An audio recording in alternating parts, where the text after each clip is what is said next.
Story 1. When people constantly speak negatively about others as soon as they leave the room, they will guaranteed do the same to you. Story 2. Lack of accountability is the biggest issue for me. When someone refuses to apologize or admit they were wrong, I can tell you right now that you should run, because it will only get worse. Story 3. Your feelings matter. Do not ignore them. They are there to tell you something important. Your intuition picks up on subtle signals that you may not fully understand. If something feels off with a person and you cannot identify the reason, even if everyone else likes them, trust yourself. Story 4. I had a friend for many years. I thought they were really skilled and confident in everything they did. Now I realize it was just blind arrogance and ignorance of their own abilities and limitations. They have been fired from every job they had. They lost a hospital job because they claimed to be able to do a job they had no experience or training for, putting themselves and a patient at serious risk. I had to cut them out of my life because of how toxic and manipulative I realized they are. Story 5. As soon as someone enjoys gossip, I am out. If you talk about people behind their backs, I do not trust you. Story 6. Trauma dumping as soon as you meet someone is often a sign of lack of self-awareness. You need to be careful around these people because some use this as a manipulation tactic to get you to share your personal information. This behavior is common with gossipy coworkers and abusive men. Avoid sharing details about your family, relationships, finances, or legal matters with new acquaintances. Do not disclose past abuse in previous relationships to new men. Story 7. If you want to know what a man is like, take a good look at how he treats his inferiors, not his equals. Sirius has a good point. If someone treats their inferiors terribly, my brother, run. Story 8. People take offense when you interrupt them mid-conversation, but they do the same thing all night long. Story 9. If you get a strange feeling around someone and feel uncomfortable without fully knowing why, trust that feeling. I am not just talking about socially awkward vibes. I mean your fear response activating. Always listen to that. Do not be afraid to cross the street, avoid interaction, or not be fully polite. It is better to be safe than sorry.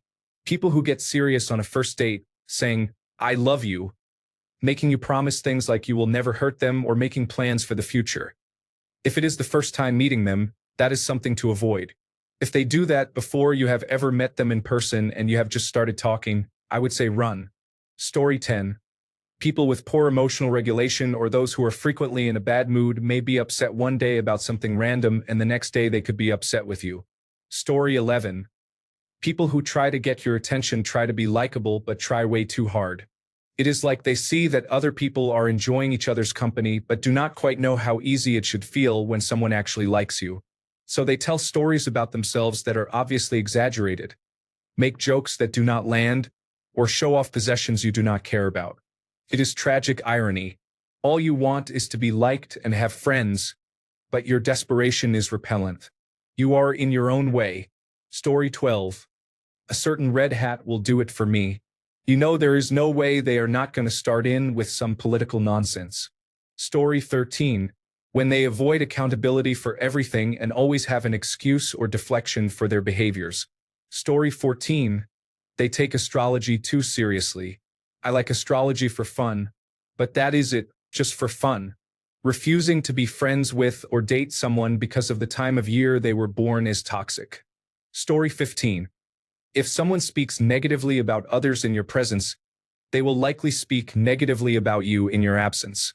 Story 16. No accountability if they are unable to admit they are wrong or outright refuse to apologize. Run. I had to learn this lesson the hard way with my ex. Story 17. When they share their trauma with you and you don't even know them, they are trying to prepare you for the bad things they do and are making an excuse for it. Story 18. If they do not uplift your spirit when you are around them, or you feel like your energy is draining every time you are together. Story 19. When people cannot watch what they say, that is why you need to think before you speak. Some people have no idea how disrespectful they can be from a third-person point of view. Story 20. I always stay away from people who are negative thinkers. I cannot build with them, share with them, nor be inspired by them.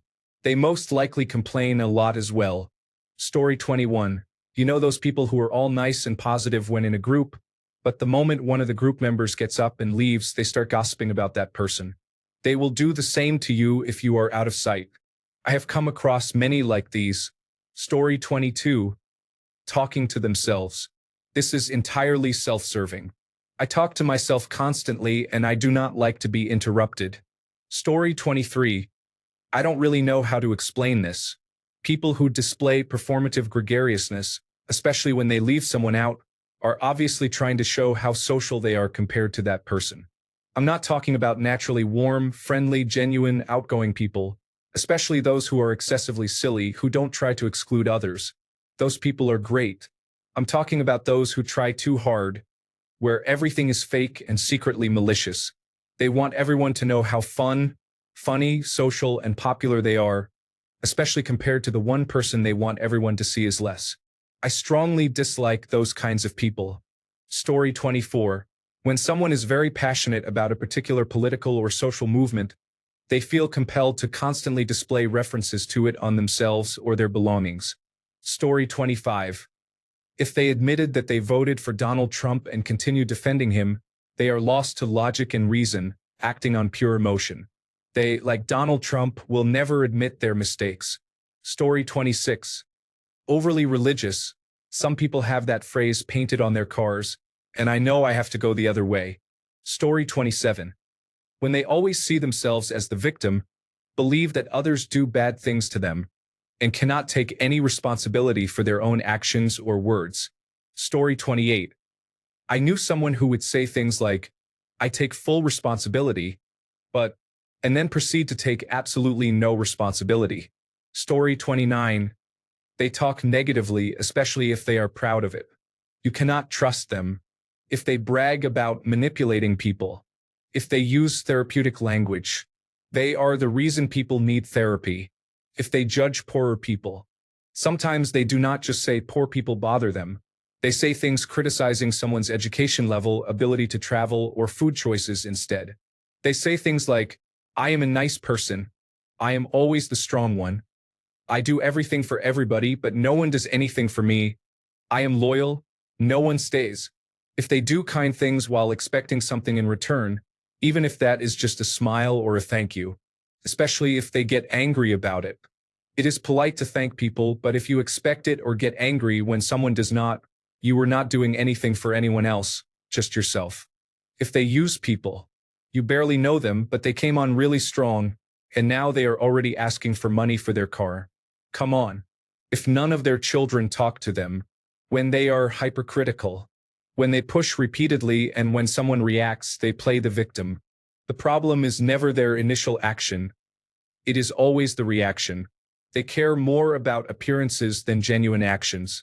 If they say all their ex-partners were crazy, narcissists, jealous, or use other words people substitute for crazy now that people have caught on, it is possible all their ex-partners could have been troubled, but most people who say this are actually the problem. They drove their ex-partners crazy or were the crazy ones, usually both. This is not to say everyone who says this is automatically bad news or lying, but it is disproportionately the case. They are a actually person, especially if they constantly correct people who are right, particularly if they correct someone just to repeat what was already said as the correction. Story 30. If someone walks up to you quickly shaking their head and they have a cane, you are about to get into a physical confrontation. I work with dementia patients. Story 31. The person says something seemingly innocuous, and a nerve tingles from my wrist to the palm of my hand. I do not understand it, but I better pay attention because it is a sign every time. Story 32. If someone knows the age of consent laws of places they do not live, then that is an energy I am not interested in being around. Story 33. When you see them mistreat animals or be rude to their waiter, waitress, homeless person, veteran, or elder, the list goes on. Story 34. They are wearing a hockey goaltender mask and carrying a machete. The mask is optional, I guess. Story 35. If they have human skulls on their front lawn, they might be a cannibal. They eat people, and I am pretty sure I am people. Story 36. If in every story they tell, they portray themselves as the victim, It is almost certainly someone with a victim complex who will never be honest with you. At some point, the problem becomes the common denominator. Story 37. Scrolling through the comments, I feel like I am looking at a giant list of my brother's primary personality traits. My mother too. Story 38. Constant displays of negativity and hatred toward others. We have experience with people like this and try to keep our distance from them whenever possible. Story 39. They think Wuthering Heights is a romance and are constantly looking for their own Heathcliff. Story 40. They pass judgment on anyone and everyone and act two-faced. They only ask questions if they want information from you, not because they are genuinely interested in you. Story 41. If they use natural language processing, you can notice it immediately because they try to manipulate by repeating the last words of every sentence you say. Story 42. My sister brought her dog, a Bernese mountain dog, to a stand-up show she was performing. Instead of being reasonable and asking the management to unlock the door, she went on a tirade, screaming and shouting at the staff. She said things like, "You messed up this, and you messed up that." She kept asking, "Where is my dog? You've lost my dog." The dog had locked herself in a room and was desperately trying to get out. Due to her reaction, my sister was banned from the venue and asked to leave without performing. Also, her dog stole food from someone's plate in a dog-friendly restaurant and bit someone's hand on the street. On another occasion, she was pulled over by police for speeding, using her phone, and not wearing a seatbelt.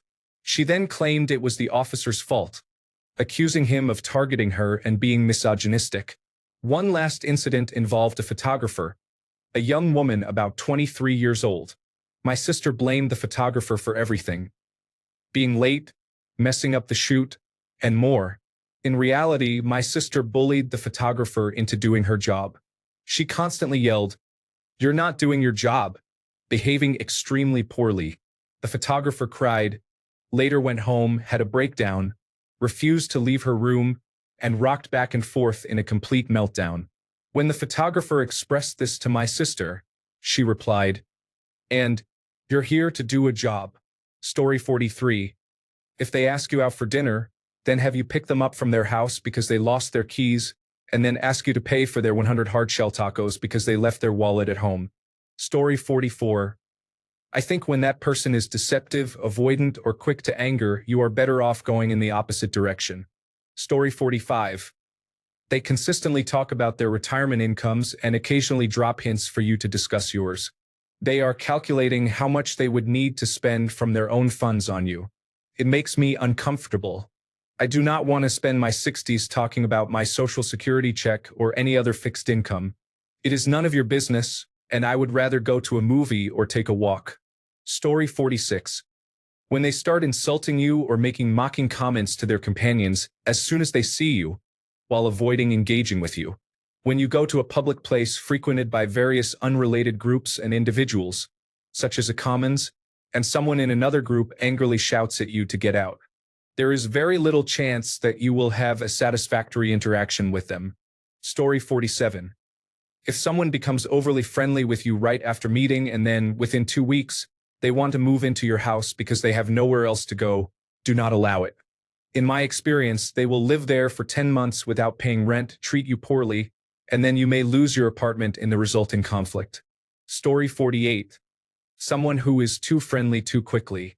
My experience with people like this is that they often end up being psychologically unstable. Story 49. When they gossip with you about other people even though you are not that close with them, they will obviously gossip about you too soon. Story 50. If they do not take no for an answer and make you feel disrespected each time you are around them. Story 51. There is a physical sensation that changes. Nausea, heavy breathing, anxiety, and so on. One day, I met a man at the library. He was kind. We met inside but chatted outside. When we parted, he said, "I have to go do something." I watched him for a few minutes. That was the first of many red flags to keep him out of my heart and home. I heard him say those words for years. Story 52. Upon first meeting them, all they want to do is gossip about other people. Red flag, and you are the next person they will talk about. Story 53. Any mention of stellar, XRP, Ripple, or Lumen excites these individuals. They are unable to think or talk about anything other than cryptocurrency. Story 54. I knew a coworker, probably in his late 20s. We were in the parking lot talking, and I noticed a cricket on the ground nearby. I offhandedly mentioned the cricket, and he focused on it and immediately stomped it out. Then he said, "Ew," and looked at me with a big, dumb grin. I do not mind killing bugs, but the sheer performative childishness of his reaction, just looking at me like he expected me to cheer for him, made me realize I wanted nothing to do with him. It was honestly like watching someone regress into a 12-year-old. Naturally, I never engaged him in conversation again. Story 55. You just feel that he is draining your energy and you are not on the same frequency with him. Maybe he is jealous of you, telling you not to do something you set as your goal. Negativity comes from him. If you do not feel comfortable and your head hurts around him, that means he is not healthy for you and you should stick to like-minded people. Story 56. I have two. No. Please. For no. Sulks. No is a complete answer that does not need to be explained or compromised on, and you should never be made to feel guilty for saying it. Story 57. When they are kind to me, 99 out of 100 times it is a setup. I do not have pretty privilege. Just the opposite, actually. So if someone treats me kindly, it is best to recognize it as a warning sign and keep my guard up because they are about to do something harmful. Story 58. If someone says, "I'm a good person" in every phrase, if you are in a group with one person who says everyone else is a fake friend except him and asks you to trust him, if someone says something like, "Convince your friend to have relations with me or I will destroy your friendship," or if someone only spends time with you to get free things, insisting that you buy everything for him, especially expensive items, or brings his friends so you can invite them too, you will develop a feeling about those people over time. Yes, I have had really bad people in my life. Story 59. I have a friend who was very spoiled as a child. She is in her 60s. She still asks me to do simple things for her. It is to the point of ridiculousness. I just look at her and tell her she is quite capable of doing that herself. The part that really gets me is that when she talks about growing up, she fully admits how spoiled she was. I would be completely embarrassed. Story 60. Gossiping about their closest friends and family is common. I enjoy an occasional chat, but most of the time it is better to avoid it. Story 61. Gut instinct. Man, do not brush it off as just anxiety. If I had just listened to my gut, I would not have post-traumatic stress disorder. Story 62. I always say to myself, I don't mind a complaint once, and after the first time you have made it, you take steps to choose whether you want to ignore it and not bring it up again, or take steps to solve it so you don't have to complain about it again. Story 63. My hackles go up as soon as they start down the junk science road. If they are willing to discuss rationally, I am okay. But if they dig their heels in with conspiracy theories, I have no time for them. Story 64. When they try to convince me not to take my medication, commenting on my weight in a negative manner, saying that if I lose weight, I will have a better chance of meeting them physically. That was one strike. 3 strikes and you are out. Story 65.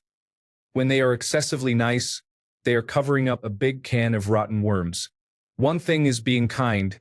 Another thing is being nice. Know the difference. Story 66. For me, it is people who want to be your best friend when you have just barely met. The same goes for dating when they want to move things along very quickly. From personal experience, these people tend to cycle through friendships and relationships.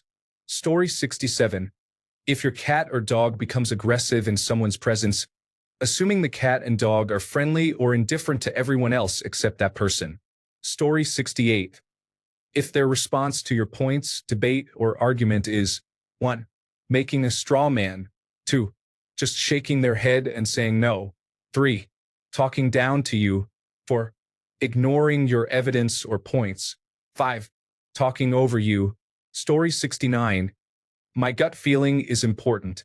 If something feels off, it most likely is. I will trust energy before trusting anything someone says or does. Story 70.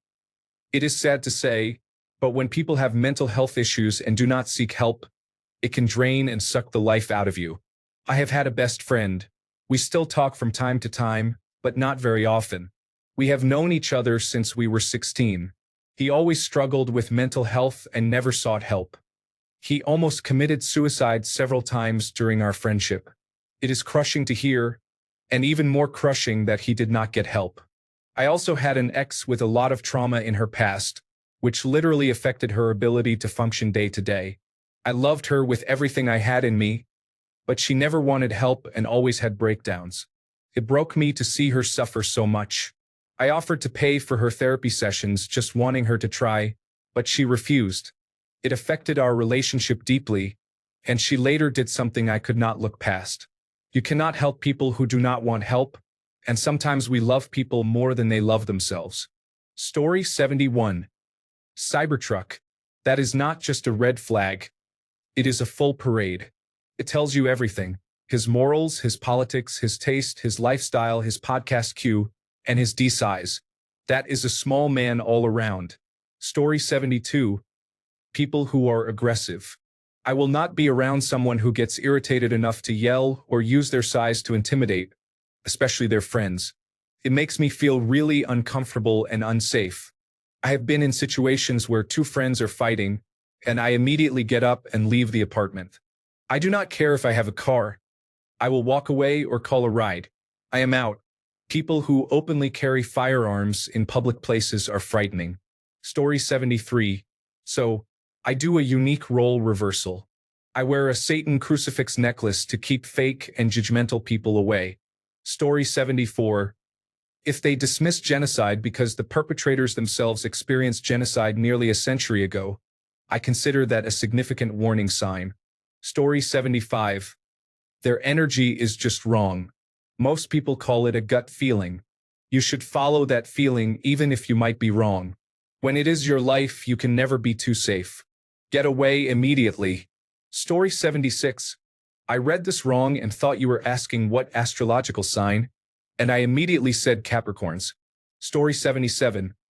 People who list their marital status before their parental status on social media usually have wife or husband first, then mother or father in their bio. It is unusual. Story 78. Love bombing. Run like hell. I do not care how much you crave love and affirmation. Love bombing is a trap. Thanks a bunch for sticking around till the end of the video. Remember to subscribe, and until next time, stay awesome and goodbye.